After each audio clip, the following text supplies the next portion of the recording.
This week's episode is brought to you by Audible, the leading platform for audio entertainment. We will hear more from them later, but now on to the show. Just had oddly shaped feet. There you go. All right. What's going on, everybody? Jared here with episode, I believe, 8 of Movies and Nonsense. We are just knocking these episodes out left and right, and maybe people are watching. I still don't know. But you know what? This is kind of a, I wouldn't say super special episode, but someone that I love talking to. I've collabed with, 2-3 times right now, but Rama from Rama Screen, welcome to Movies and Nonsense, my man. What's going on? Hey, thank you for having me on, Jared. Especially, I think I'm here just for the nonsense part. I'm kidding. Because I'm very nonsense. People are here just for the movies. It's really boring, so I'm glad you're here for the nonsense. I'm messing with you. You're going to take the steering wheel and just jab it off, and we're going to fly off the cliff. I love the title, by the way. I love your segment, so thank you so much for having me on. Oh, no, thank you, man. And, like, I don't know. I don't know if that many people on my channel are probably familiar with your work. I mean, all of us movie reviewers were kind of, you know, we all kind of blend together. You know, we're all friends. I met you, you know, through YouTube, Twitter, and stuff like that. Yeah. Give an introduction, kind of what you do to the viewers and whatnot. You know, I always say the way to describe me as a YouTuber or movie reviewer is that if you put Jeremy Johns in a dryer. That is a very good explanation. I love that. But seriously though, I started out blogging, writing about movies since 2010, 2009, maybe even earlier than that. And I had a YouTube channel since 2008, but I was mostly like, whenever I attended an event, I just filmed it and I uploaded it. You know, I never, was actually doing reviews on video. Not until like probably 2016 when I really got on it, because everybody's heading that way, and I was, you know what, I gotta go with the flow. Everybody's becoming a YouTuber. Nobody's reads anymore. people hate reading. people don't know how to read, Rama. Exactly. And I want to. They're either illiterate or lazy.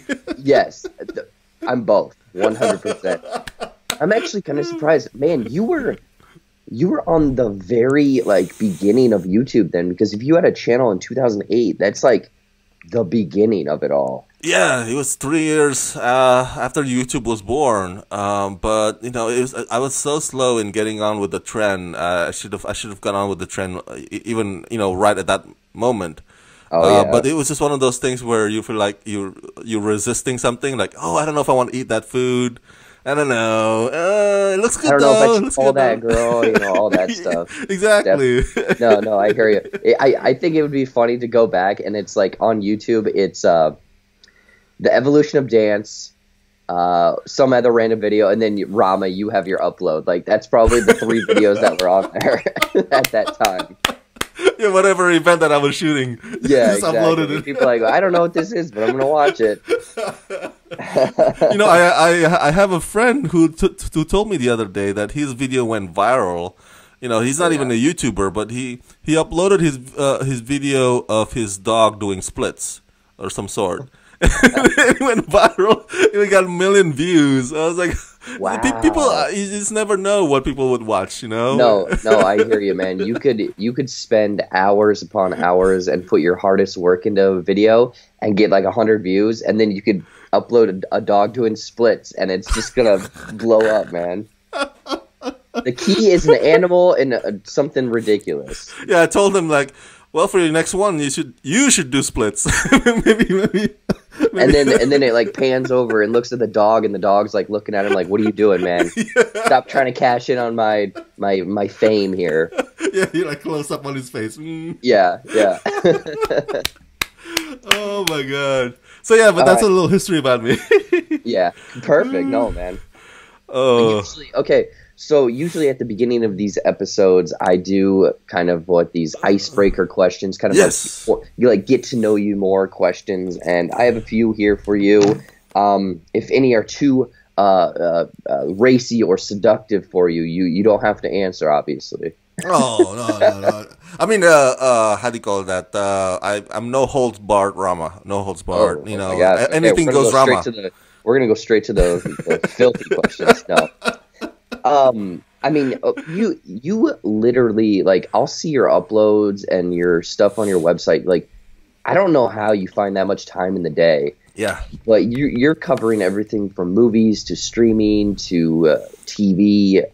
I guess what's one thing that you kind of gravitate more to? Are you more of a movies guy or are you more of a TV guy? Well, here's the thing. The TV landscape has changed since 10 years ago.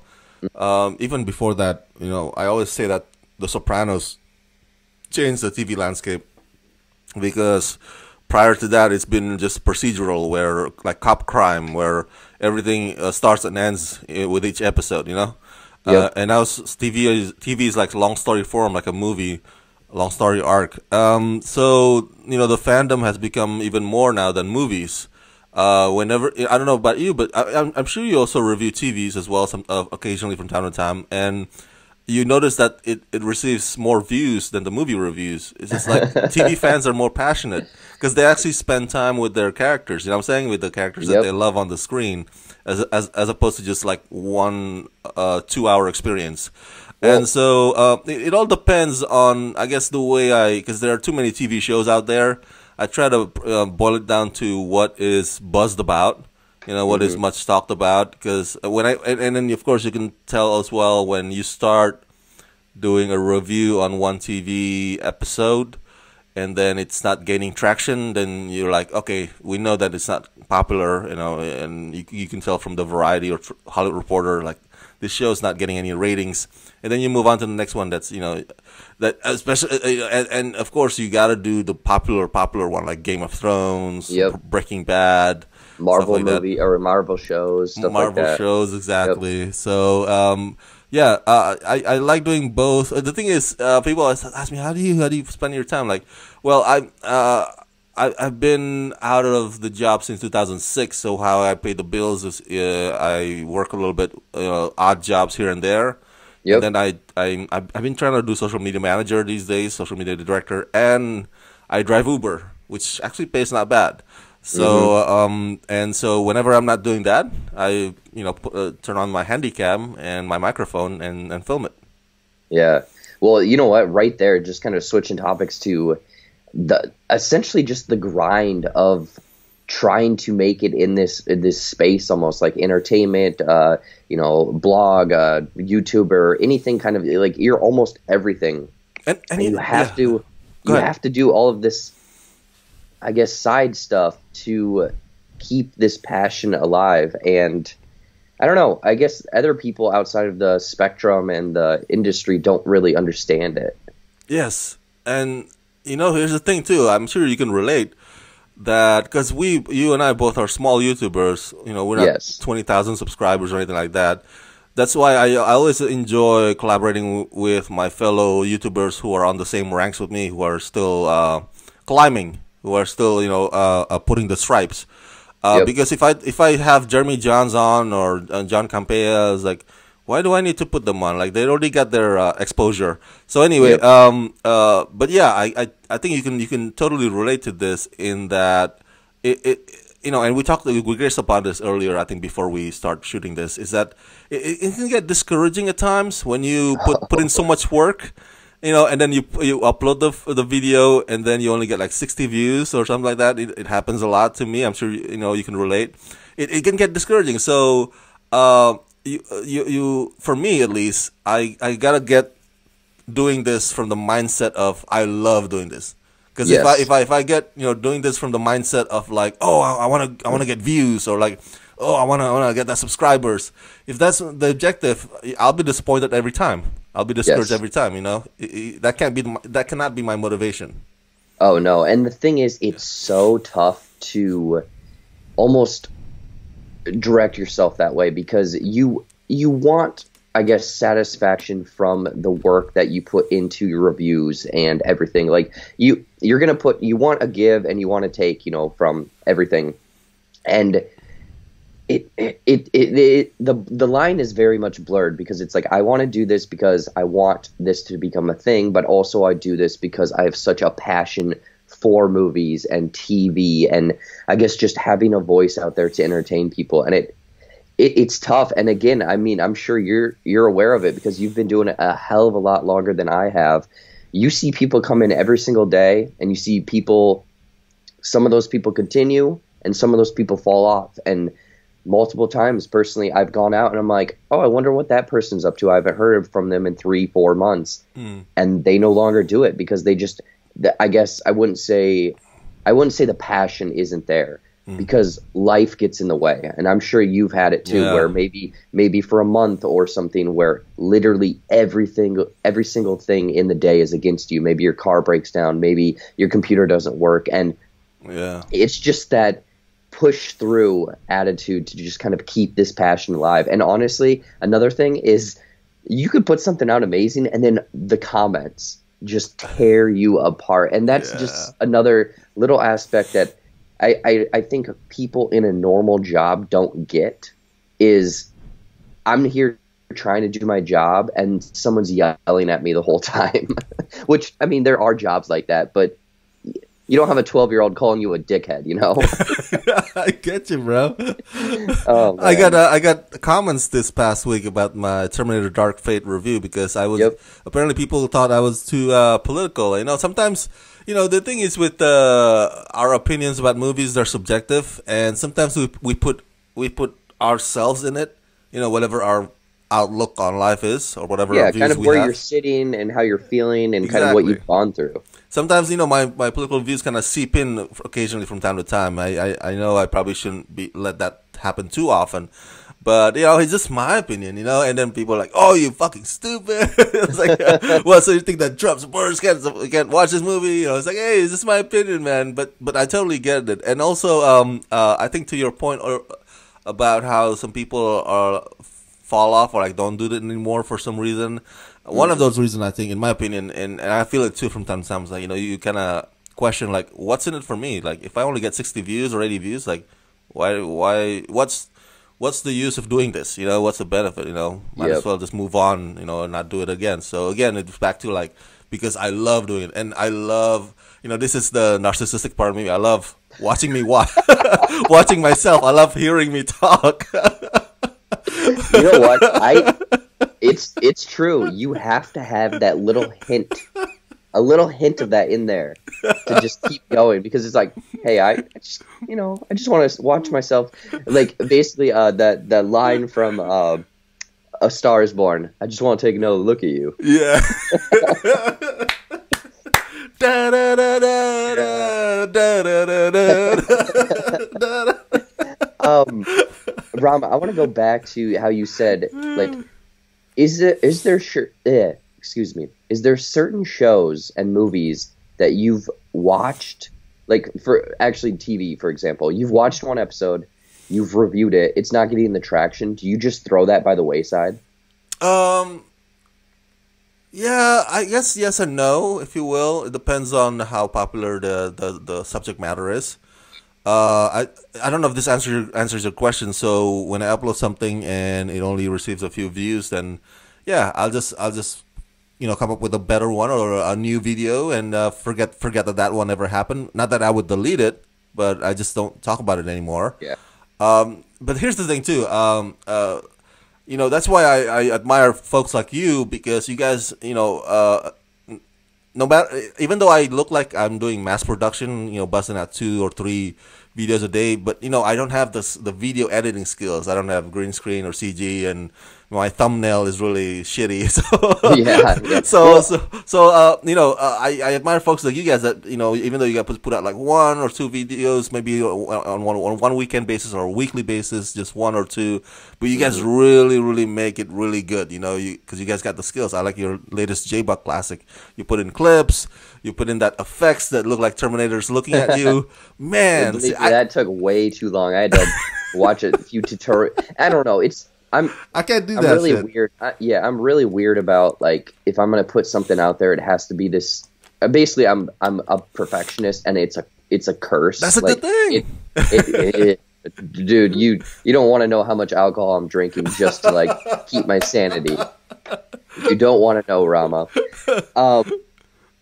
But I guess going back to it's almost like YouTube, in a roundabout way, sort of drives. Correct me if I'm wrong. Drives what you watch too. Yes, I think so. Elaborate for you. What does that mean? Well, I don't do much TV, but I'm going to probably start with Disney Plus. But for example, you watch. I don't know. Did you watch Chernobyl? Oh, I missed out on that one.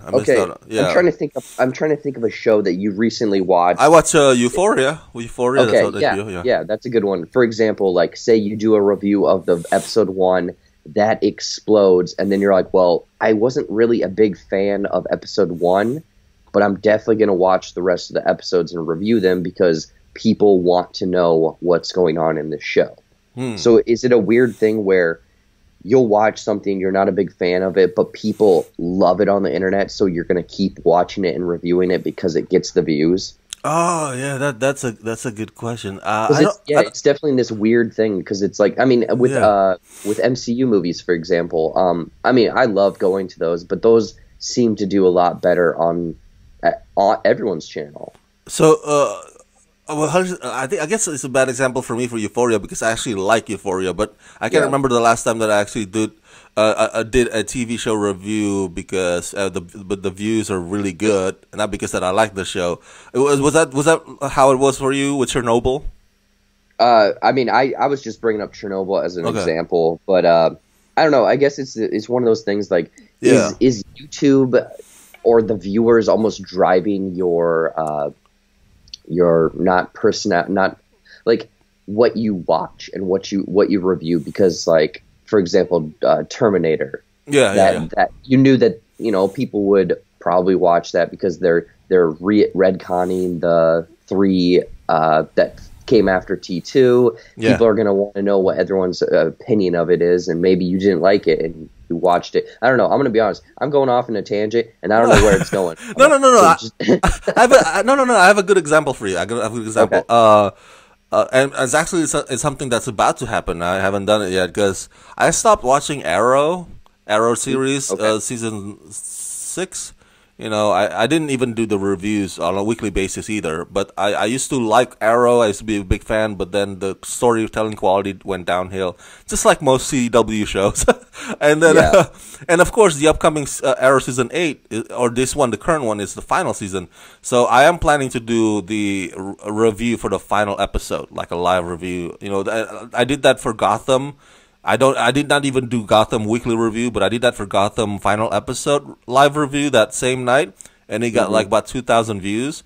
So I'm planning to do that with Arrow, even though I stopped watching it. So I probably have to watch the current one. Maybe don't let anyone know that you stopped. Just act like you know what's happening.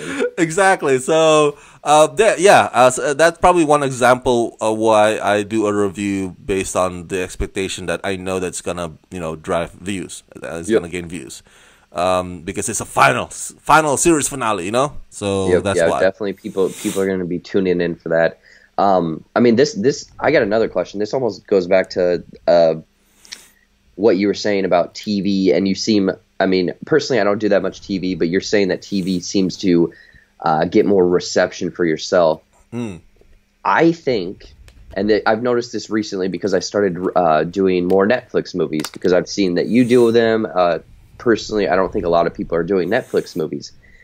I think a lot of people either don't have the money or time to go out to the theater anymore. Yes. So these streaming services and these TV shows, the reason they're getting more views is because people don't have the money and they don't want to leave their house. And do you agree with that? Yes, I totally agree. That's 100% correct point. And to piggyback on that, to add to that, Netflix, when a movie like Rattlesnake that you and I reviewed, it premieres right then, Friday, October 25, globally. You know how certain movies in theaters like Terminator Dark Fate open internationally this week, and then next week domestically, or sometimes markets like China, they censor Quentin Tarantino, so China doesn't get Once Upon a Time in Hollywood. So it's not a lot of people would get to see it in certain places, whereas Netflix, it's global. Every eye gets to see it on the same at the same time on the same night. And so if they check out on YouTube and they only find you or my review of it, and that's how we get a lot of views because of that. Oh yeah. I'm actually kicking myself for one, letting other people know this secret now, but also not realizing it sooner, because I just started doing Netflix reviews probably a month ago, and those have blown the views of my, I guess, going out to the theater reviews by thousands. And I think that's going to, I guess, going back to kind of what we were talking about, is our views in a roundabout way driving what you watch, what you review, and kind of now, because also I don't have to go out, I don't have to put pants on, I can sit at home and I can just watch these Netflix movies and basically be a bum. It's very convenient, and that's the model that Disney Plus is copying, because Disney Plus is coming out with Noel movie with Anna Kendrick and Bill Hader, the Santa Claus, Noel's, and then Lady and the Tramp. So now they're doing that too, like where we're gonna release a TV movie quality kind of movie every week, kind of like Netflix. So they're doing that the same as well. So it's, man, thinking about it, it's like, oh, another thing that we have to watch. I was going to say, Rama, you do not have the time. God damn it, I'm not going to sleep at all. Yeah. Well, I think maybe I recently saw a tweet from you. Maybe I'm getting this confused, but do you like how Disney Plus and Netflix actually are slowly going to this weekly schedule rather than a binge watch? I hate it. Yeah, I tweeted about that. I don't understand shows that are on Netflix that are on weekly basis, because we get away from regular TV and go to Netflix, so we don't get regular TV. You know what I'm saying? So we don't get the same format. We escape TV so we can binge watch the entire. So I don't understand. The thing is, though, at the same time, not all streaming services binge watchable, or they don't drop. Like DC Universe. DC Universe is weekly basis. That's so they don't drop the Titans or Doom Patrol, the whole thing in just one drop. So Amazon, they drop the whole thing. Hulu, they drop the whole thing. CBS All Access, they don't drop the whole thing. So that's on a weekly basis too. So I don't know. To me, it's kind of dumb. You go to streaming service to escape regular TV. You don't want to get the same thing again. So I don't understand that at all. Yeah. Well, I guess my follow-up was going to be, do you like it or not? And obviously it sounds like you don't like it. I hate it. I will say, though, is it a thing almost where you can review 8 episodes rather than one? Like, you have 8 videos rather than one video just summing everything up. Is that better? Or is it just like, well, shoot, I have to every single week tune into this movie rather than sitting down for 3 hours at one time and watching it all?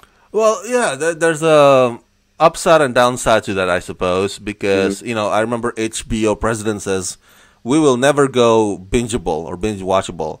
We'll never drop the whole Euphoria or Game of Thrones in just one sitting. We're doing a weekly basis. HBO is very insistent on that, and for that, at least for my Euphoria videos on a weekly basis, it does get a lot of views. So I'm thankful for that.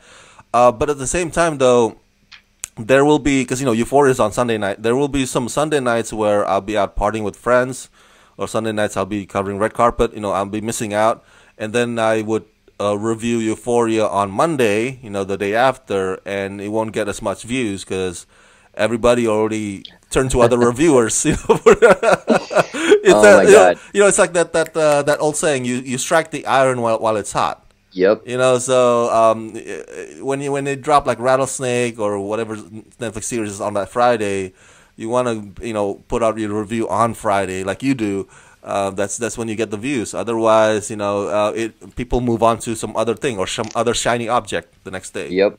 Do you love to read but simply cannot find the time to enjoy your favorite books? Or, did you actually forget how to read? Well, try Audible today. Audible is the world's largest seller and producer of audiobooks and other spoken word entertainment, enriching the lives of millions of listeners every day. With their customer-centric approach to technological innovation and superior programming, Audible has reinvented a media category and is the driving force behind today's audio entertainment revolution. And if you sign up today, you can enjoy a 30-day free trial, which includes 1 audiobook and 2 Audible originals absolutely free. Simply click the link in the description of this video to get signed up and enjoy unlimited audio entertainment with Audible. Now, back to the show.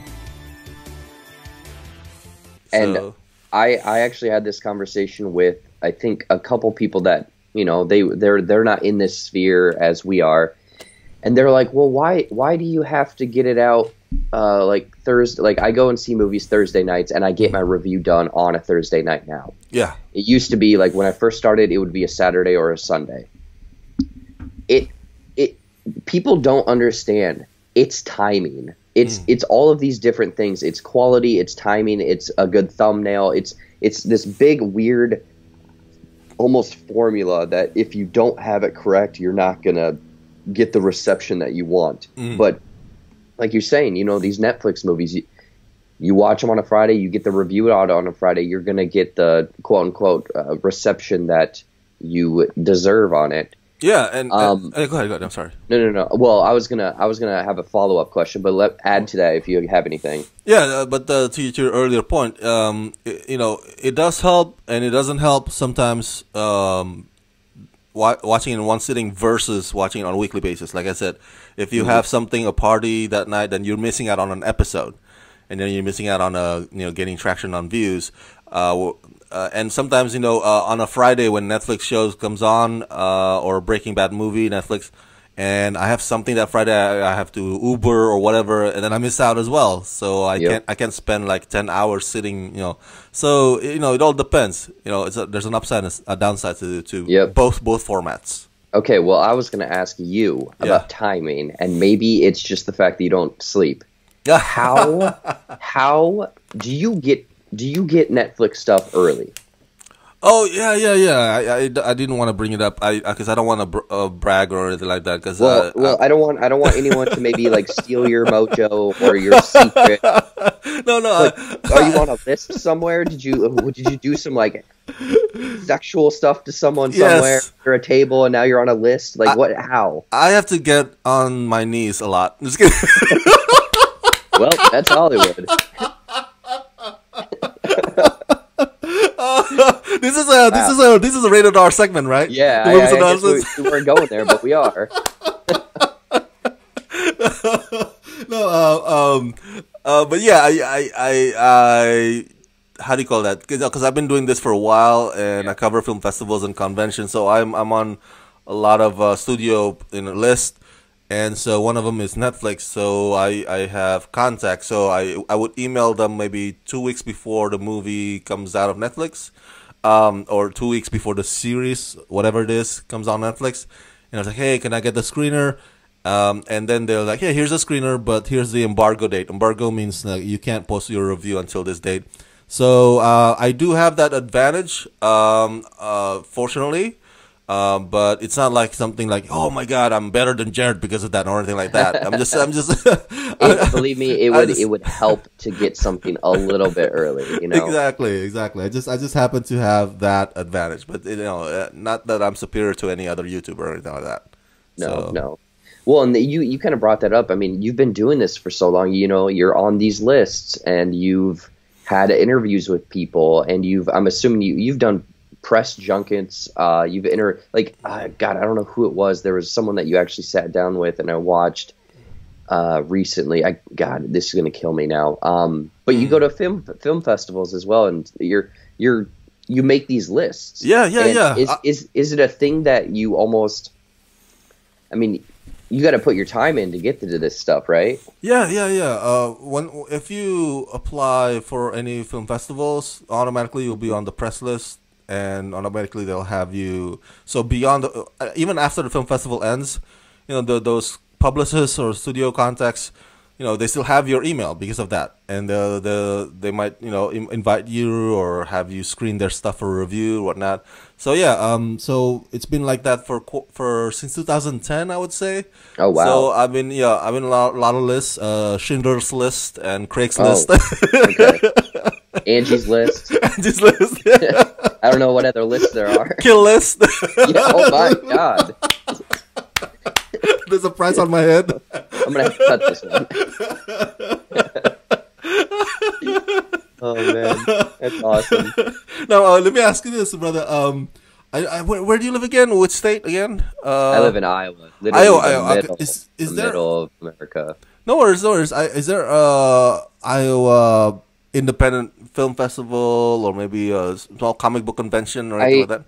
I've looked into this recently because I know that all of these people are posting like, oh, I'm going to this film festival, going to this one. I think that there's a very, very, very small, like, independent film kind of almost meeting here. It's nothing that's like a film festival like South by Southwest or TIFF, or it's nothing like that. Sundance.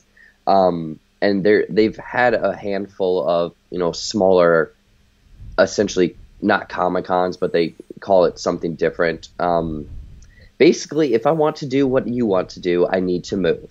And it's been crossing my mind here or there, but obviously finances and time and I got it. The fact that when you live in the middle of nowhere, everything is very cheap. I know that Iowa. I know the cost of living out there is a little expensive. But yes, yeah.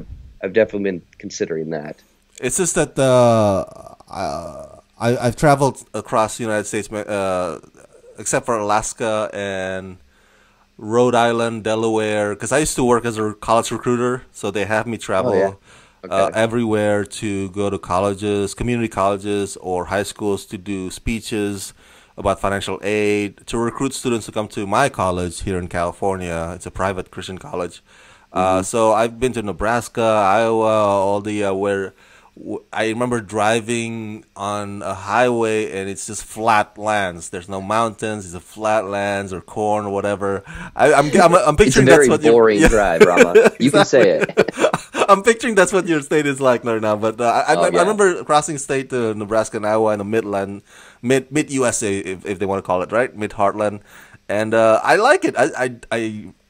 It's not my scene, but I don't hate it. I just because it's so chill, and like you said, it's everything's affordable, even properties, housing. Man, I probably could like buy a house there within a year, probably, as opposed to here. Could, but you definitely won't get early screenings because of course. those don't exist here.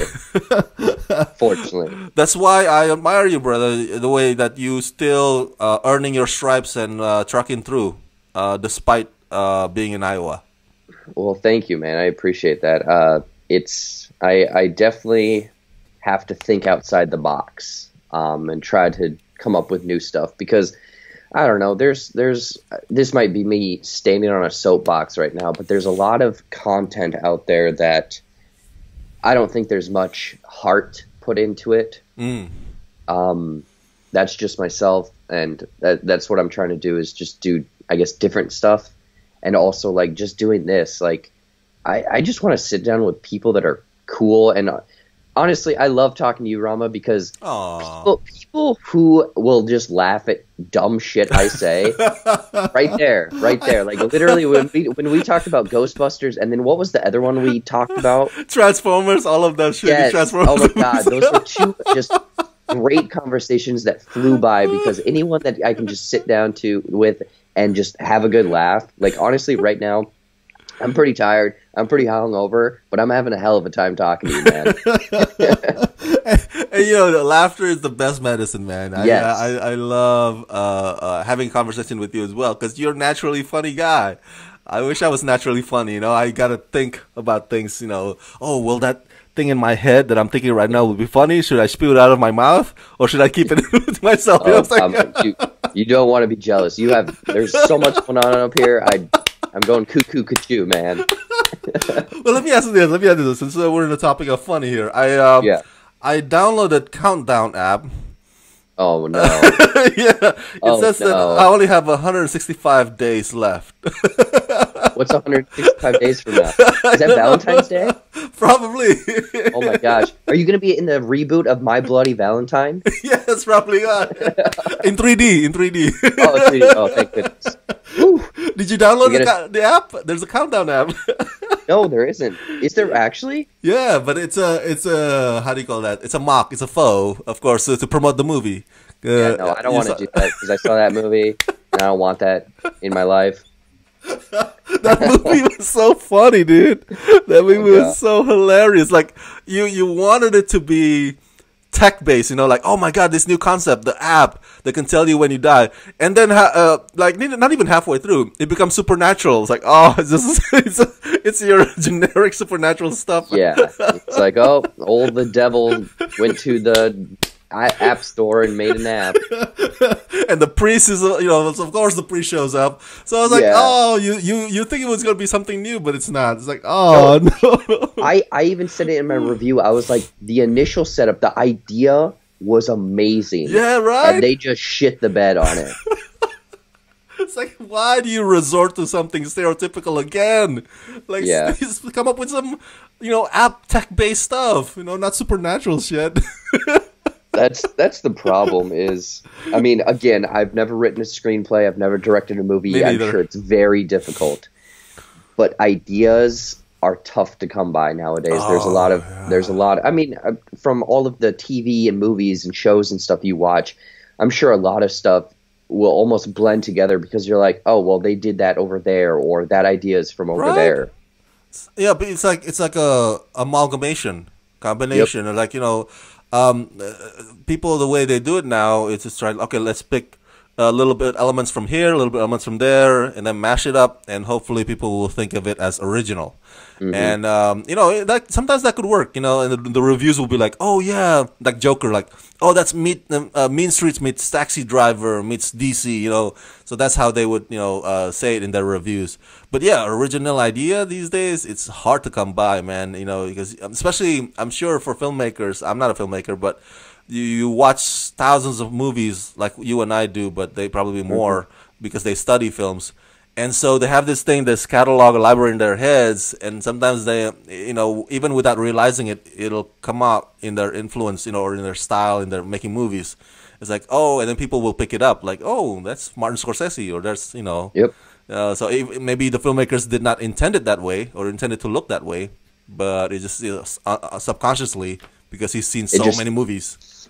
Yeah, it just turned out that way. Like, like you said, it wasn't written down that way, but it turned out that way. Or people found comparisons between the two, or similarities or whatnot.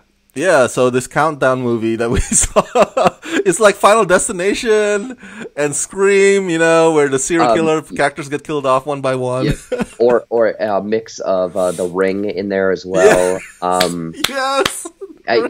That's the thing is, like, I mean, in my review I mentioned a few things, but after thinking about it, I was like, there's a lot of shit that they just put into a blender and we're like, this is gonna be good. This is gonna be good. Oh, here's the thing. I want to pick your brain, because one of my commenters on my Rattlesnake review says that, well, to the viewers, your viewers, spoiler alert.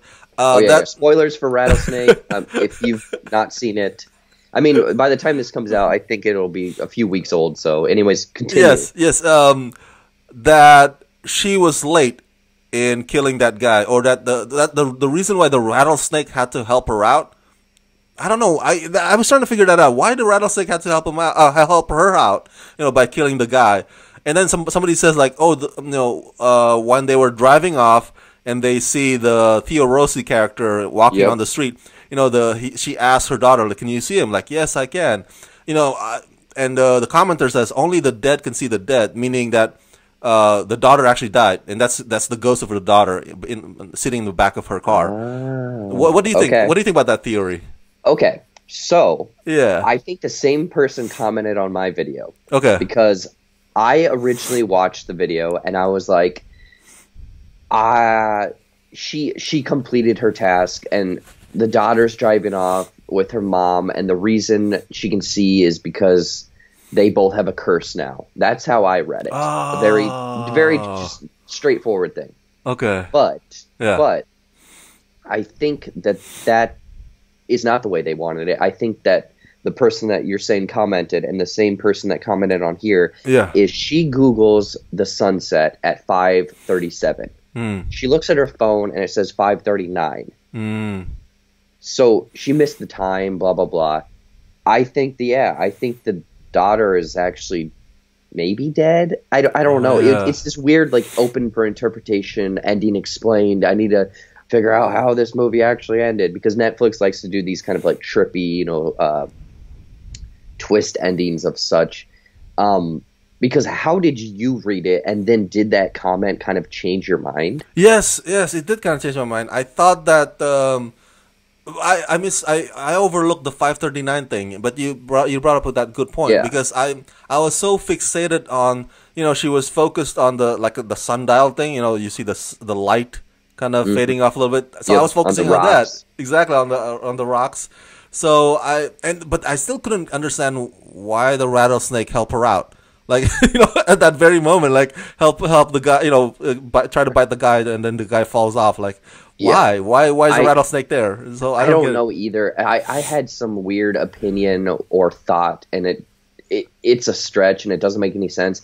I thought that, like, she either got, she got hit in the head, and then she imagined all of that. Oh, maybe, or she died from that guy. And then her daughter would have died. So then at the end, when they're driving off, they're actually dead. Or it's a shitty movie. Oh my gosh. Yes. That's exactly what it is. It's so shitty that we none of us, not even the filmmaker, could figure it out. And see, I even said in my review, I was like, the ending, the writer or screenplay person was like, oh, I'm so witty writing this. Oh, it's going to be blah, blah, blah. It's like, oh, I want to have my own Sixth Sense moment. Yeah. Bruce Willis is the ghost moment. Yeah. Spoiler. By the way, and I hated that scene. It was just like went on forever, where she was buying a gun, and the guy, gun seller was so nosy. I was like, why do we have this scene run on forever? Well, and another thing is, in Texas, I thought that they made that new law where you had to wait 20 or 48 hours to buy a gun. Yeah. Apparently in Texas, they'll just give you a goddamn gun right there. I don't know. And then also, I'm sorry. Okay, we're getting into spoilers. Why is that one woman holding encyclopedias in the living room? Yes! What kind of fucking weird fetish is that? Is that on the internet? Can I find it? And there's so many moments when, like, she's staring at that painting of a wolf, and then the camera pans into the painting of the wolf. And it's like, what the... At first, I thought the wolf's eyes were going to move and the devil or spirit was in the painting. I don't know, Rama, what is happening in this movie. So, it's just one of those Netflix movies, man, that come out of Netflix Factory. And, after a while, they become like, this is one of my fears about Netflix movies and Disney Plus movies, with their plans with Lady and the Tramp and Noel, whatever, that they mass produce. It's like Toyota instead of Lamborghini. So it's like you're having this Prius and Toyota, which, not bad cars, but they're not Lamborghini, you know what I'm saying? They're not like made like one item per year. It's quantity, not quality. Yeah, exactly. And if you if you mass produce and then, the quality gets reduced because of that, you just, like you said, quantity over quality. You're just thinking about like, oh, just get him out there. Just get him out there. So this is one of those things. that you know what? I'm so glad you mentioned that, because that's a very good, I guess, thought. Because I do kind of agree. Like, again, watching these more, I'm reviewing more Netflix movies, and the few I've watched, I'm like, this would never ever make it in a theater. Yeah. Are they just kind of wanting content on these platforms to keep people around? No. You brought up a good point. Thank you so much. And I think this is the answer. My theory at least. This is the upside to that. In that, if you are a storyteller or filmmaker, producer, what have you, screenwriter, you kind of feel grateful for platforms like Disney Plus or Netflix. Because otherwise your movies like Rattlesnake will probably end up in Redbox, where people have to go to a Redbox and put in their money and get it out of the box. And a lot of people aren't doing that. Exactly. So the chances of your movie getting seen by mass audience will probably, little to zero. So I guess the upside is, I'm glad that, for the filmmakers, that their stories, forgive me for saying that, not really good quality stories, but they really have the passion to make movies. They really want to get the vision out there. That platforms like Netflix exist to, like, yeah, we do mass production. Come do your thing here. And so that's the I'm happy for them. I'm glad for them. Not that their work is always good. Oh yeah, no, it's definitely this double-edged kind of thing, because it's giving them the outlet and creativity and budget to make their I guess vision and realize it. Because honestly, if I were to make a movie, I'd be like, holy shit, I made a movie. Yeah, it's probably not going to be good, because I'm not going to be like, my brain is all over the place. But I mean, this almost goes to YouTube as well, because YouTube gives a platform. Unfortunately, there's a lot of bad on there, but it gives a platform for, say, ourselves, because you started at the very beginning of YouTube, and you have your own website, and I'm sure you have a mailing list, and there's a lot of things that not everyone has the access to, and that's kind of almost these streaming services. It's giving these lower, I wouldn't say lower tier, but it's giving everyone a shot. Yeah, and I like that. Because some of the stuff's going to land and some of the stuff's not, but at least it's giving an outlet to these people. Unfortunately, like for example, the rattlesnake. Some people are going to like it. I thought it was a flop, but at least the platform was able to, I guess, take a risk. So I like these streaming platforms, because it's definitely exposing us to new, fresh, radical ideas that aren't gonna, I guess, probably be a huge box office draw. Yes. And some of them are gonna land. And maybe in the future, 5-10 years from now, it's like, oh, big name director is doing the next huge blockbuster. You track it back, and they started at Netflix. Exactly. That'd be really cool to see. Exactly. That's why when Steven Spielberg pushed back against Netflix, I was pushing back against Steven Spielberg. I love the guy, but it's like, dude, why you gotta be hating on Netflix? Like, it gives these filmmakers platforms. Yeah, granted, many of their movies suck, but but his pushback was the fact that, like, Roma should not get nominated because Roma only gets like 3 weeks window between the theatrical release and the Netflix release. Yeah, so what? Maybe that's the future. I don't know. Maybe that's something that we can debate on, but it doesn't have to be like you be jumping on there. Like, oh no, it has to be this way. So maybe we can have that discussion. But so that's why I like Netflix. I try to see it from pro Netflix perspective whenever they get pushed back a little bit. Well, like right there where you mentioned about Roma, like they're doing it again this year with The Irishman. That's right. Only 3 weeks or 4 weeks window. I forgot how long it was. Yeah. Yep. And the thing is, Netflix, they have a lot of cash flow, so they're able to foot these kind of, I will say outrageous budgets.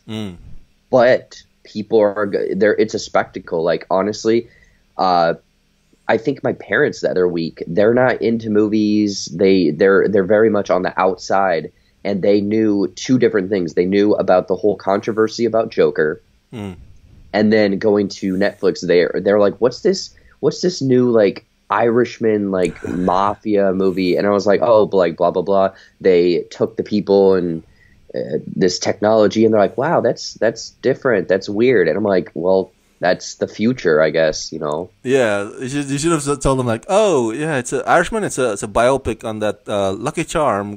Yeah, it's the Lucky Charm guy and how he disappeared into obscurity and fell into alcoholism and started, beating his loved one. It's a very grim, dark story. And that's how he ends up on our cereal box. But it definitely sets up this serial cinematic universe. Count Chocula and the cuckoo cachoo Cocoa Puffs bird, like, Irishman. Now that we're talking about this, I want to see a Monster Squad-esque cereal mascot movie. Yes! Make it happen.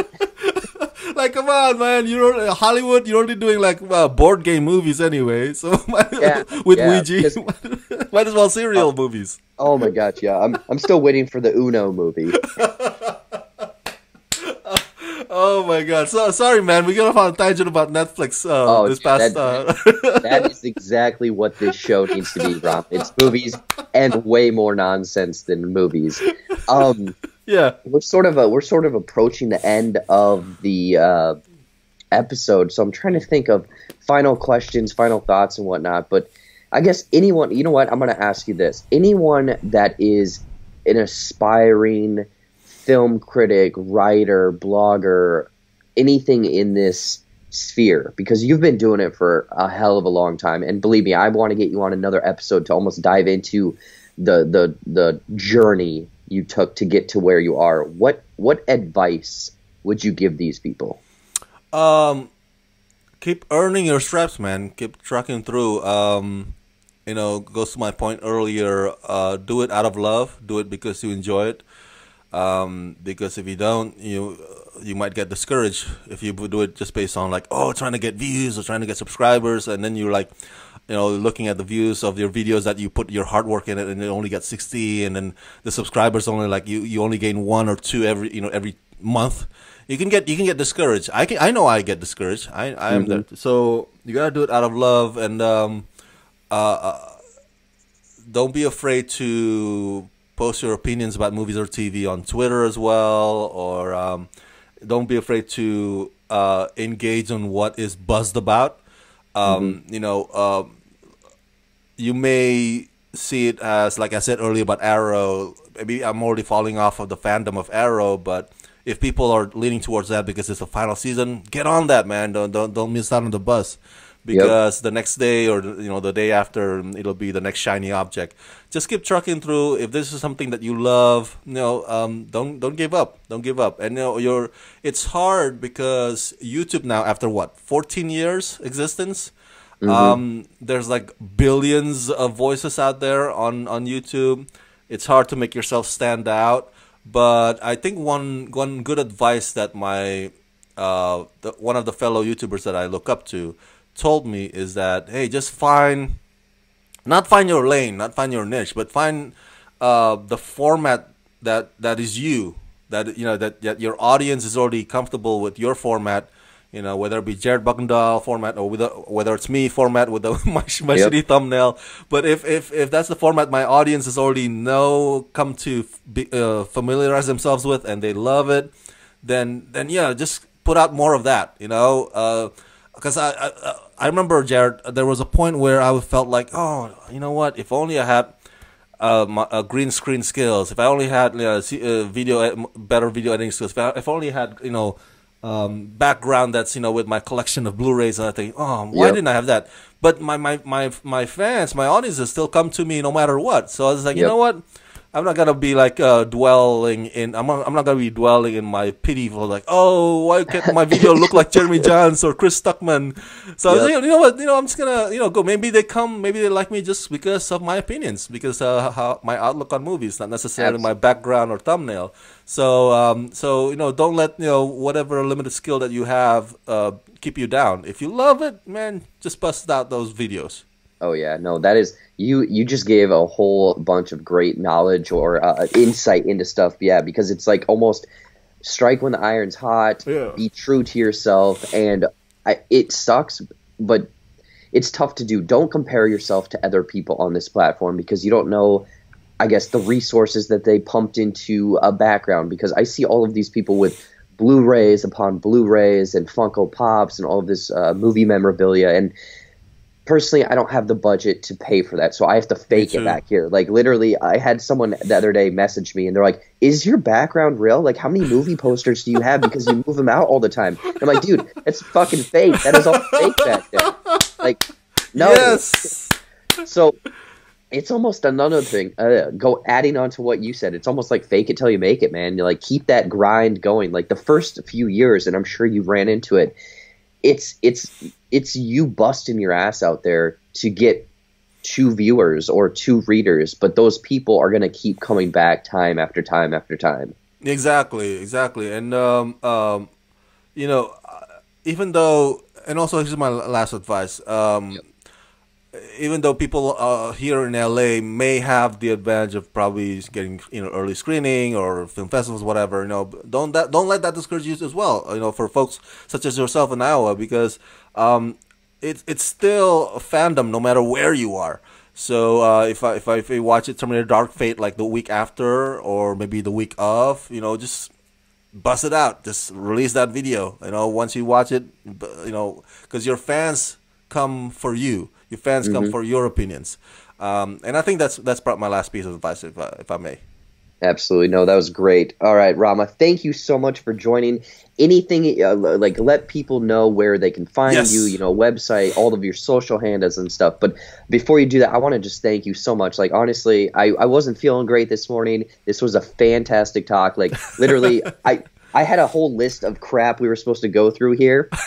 Didn't even talk about it, and that's what I love. That's what I love. Like, literally just being able to talk to someone for an hour about horrible Netflix movies and nonsense and whatnot. This was great. So, Rama, let people know where they can find you. Yes. First up, thank you so much, Jared, for having me on. I appreciate it. I love talking with you and laughing with you. You are one of the funniest people on the planet. So keep doing what you do, man. And trust me, when you get up on that stand-up comic stage, whenever, I will fly out. If it happens in Iowa, I'll fly out there to Iowa. Okay, so let me know when it happens. And also, people, I don't wear women's ladies undergarments whenever I'm. So the rumor is not true. The tabloids are incorrect. I wanted to clear the waters. That's J. Edgar Hoover, not me. Allegedly, yeah. You can find me on YouTube, youtube.com/Rama Screen 1, or on Twitter, Rama Screen, RAMASSCREEN. You can also find me on Facebook.